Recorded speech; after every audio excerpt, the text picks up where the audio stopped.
বিসমিল্লাহির রহমানির রহিম। প্রিয় এলাকাবাসী, প্রিয় তৌহিদি মুসলিম জনতা, আপনারা যে যেখানে আসুন অতি তাড়াতাড়ি আমাদের মাহফিলের প্যান্ডেলে এসে হাজির হন। আমাদের এশার নামাজ শেষ, কিছুক্ষণের মধ্যে আমাদের মাহফিলের দ্বিতীয় কার্যক্রম শুরু হতে যাচ্ছে। সাতপুরে একান্দি এলাকাবাসীর উদ্যোগে কবরবাসীর রুহের মাগফিরাত উপলক্ষে আজকে ওয়াজ ও দোয়া মাহফিল। আলহামদুলিল্লাহ, আমরা দীর্ঘ বছর পরে এরকম একটি জান্নাতের বাগানে হাজির হতে পেরেছি। সবাই শুকরিয়া আদায় করে বলুন আলহামদুলিল্লাহ। এ মাহফিল আমাদের জন্য যে কতটা আনন্দের, আমরা কিন্তু আমাদের ছোট যে ভাই বোনেরা আছে, ছোট শিশুরা আছে, তাদের ভিতরে একটা আনন্দ দেখতে পাচ্ছি। আলহামদুলিল্লাহ, একটা ইসলামিক সংস্কৃতির মধ্যে আমরা প্রবেশ করেছি। আমরা দোয়া করব হিংসা বিদ্বেষ সমস্ত কিছু বলে আলহামদুলিল্লাহ কিয়ামত পর্যন্ত যেন আল্লাহ রাব্বুল আলামিন আমাদের এই মাহফিলকে কবুল করেন। সবাই বলুন আমিন। সম্মানিত এলাকাবাসী, প্রিয় তৌহিদি মুসলিম জনতা, আপনারা এদিক সেদিক ঘোরাফেরা না করে অতি দ্রুত আমাদের মাহফিলের প্যান্ডেলে এসে হাজির হন। যারা এখনো এদিক সেদিক ঘোরাফেরা করতেছেন, আমি সবাইকে অনুরোধ করব আপনারা অতি দ্রুত আমাদের মাহফিলে এসে হাজির হন। কিছুক্ষণের মধ্যে আমাদের মাহফিলের কার্যক্রম শুরু হবে।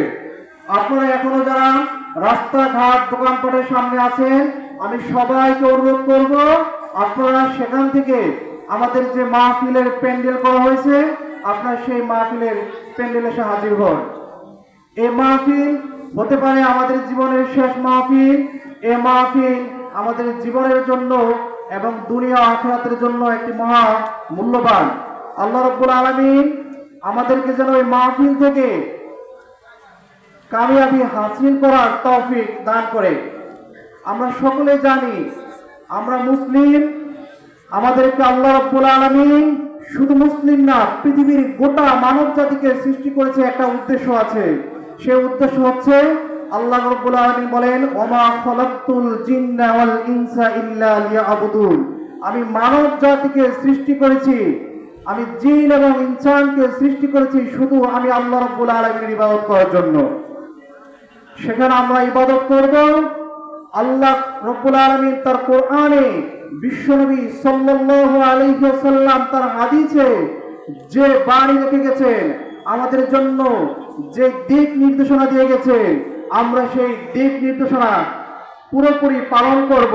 শুধু আমি কি বাঁচবো না, আমাদেরকে পুরো পরিবারকে বাঁচাতে হবে। কু আনফুসাকুম ওয়া আহলিকুম নারা, যে তুমি নিজে বাঁচো এবং তোমার পরিবার পরিজনকে বাঁচাও। আজ দেখা যায় আমরা নামাজে চলে আসি, কিন্তু আমরা কি করি, নিজেরাই চলে আসছি। আমরা নিজেরাই চলে এসেছি, আমাদের পরিবারের সদস্যদেরকে বলি নাই। এই জন্য আল্লাহ রাব্বুল আলামিন বিচারে কাঠ করে দাঁড়াতে হবে। সমাজে যদি কোনো একটা অন্যায় করা হয়, অবিচার করা হয়, সমাজে যদি কোনো ধরনের সমাজের বাইরে নিয়ম যদি চলে, তাহলে সমাজে কিন্তু বিচার হয়। ঠিক আল্লাহ রাব্বুল আলামিন আমাদেরকে কি এমনি ছেড়ে দিবেন? কখনোই না।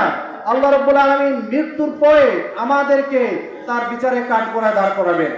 ফামাইয়া আমাল মিসকালা যাররাতিন খায়রান ইয়ারা ওয়া মাইয়া আমাল মিসকালা যাররাতিন শাররান ইয়ারা। সেদিন আমরা বিন্দু বিন্দু পরিমাণ আমরা যে ছোট ছোট নেকের কাজ করেছি, ছোট ছোট যে গুনার কাজ করেছি, সকল কিছু হিসাব কিন্তু সেদিন হবে। সুতরাং আমরা প্রত্যেকে আমরা কি করব, যে আমরা যারা নেতৃত্ব পর্যায়ে আছি, আমি আরেকটু বলি যে পরিবারের কথা বলেছি, অর্থাৎ আমরা আমাদের নিজেরাও নামাজ পড়বো, পরিবারের পরিজনে যারা আছে তাদেরকে নামাজ পড়াবো, এবং আমরা যখন রাস্তা দিয়ে আসবো, আমাদের যে ভাইরা আছে তাদেরকে ডেকে নিয়ে আসবো, তাদেরকে নামাজের জন্য বলবো। প্রতিদিন এই যে আমাদের গ্রামে 3টি মসজিদের ইমাম সাহেব, খতিব সাহেব আছে, তারা প্রতিদিন বয়ান করে, আমরা একটু সময় করে আসবো, তাদের বয়ানগুলো শুনবো। তাহলে আল্লাহ রাব্বুল আলামিন আমাদেরকে দুনিয়া ও আখিরাতে কল্যাণ নাজিল করবেন, আমাদেরকে কল্যাণ দিয়ে ভরপুর করে দেবেন। এবং আমরা যারা আছি প্রত্যেকে কিন্তু আমরা পরিবার থেকে শুরু করে রাষ্ট্র পর্যন্ত আমাদের ক্ষমতা রয়েছে। আমরা যারা পরিবারে বড় ভাই, তারা ছোট ভাইদেরকে আমরা যা বলি তাই শোনে, আমরা যারা আমাদের গোষ্ঠীর মাতবর, আমাদের বংশে যা বলি তাই শোনে, আমরা যারা সমাজের মাতবর, আমরা যা বলি আমাদের সমাজে তাই শুনবে। সুতরাং আল্লাহ রাব্বুল আলামিন সেদিন কিন্তু আমাদেরকে ধরবে, তোমরা কিভাবে তোমাদের সমাজকে পরিচালিত করেছো, তোমরা কিভাবে তোমাদের সমাজকে গঠন করেছো।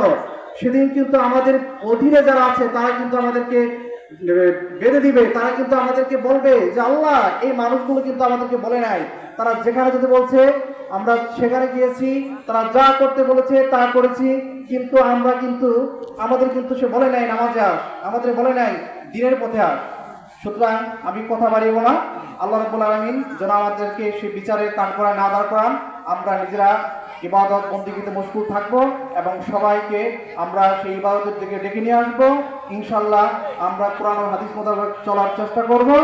আর আমাদের আজকের যে আমাদের মসজিদের পাশে বা সাতঘুরাকে যে মাটির নিচে যারা যত মুমিন নরনারী কবরে চলে গেছে তাদের জন্য, তাদের রুহের মাগফিরাতের জন্য দোয়া করব। সম্মানিত ভাইয়েরা, এখনো যারা আপনারা এদিক সেদিক ঘোরাফেরা করতেছেন, আমি তাদেরকে অনুরোধ করবো আপনারা মাঠে বসে যান, আপনারা মাঠে বসে যান। আলহামদুলিল্লাহ।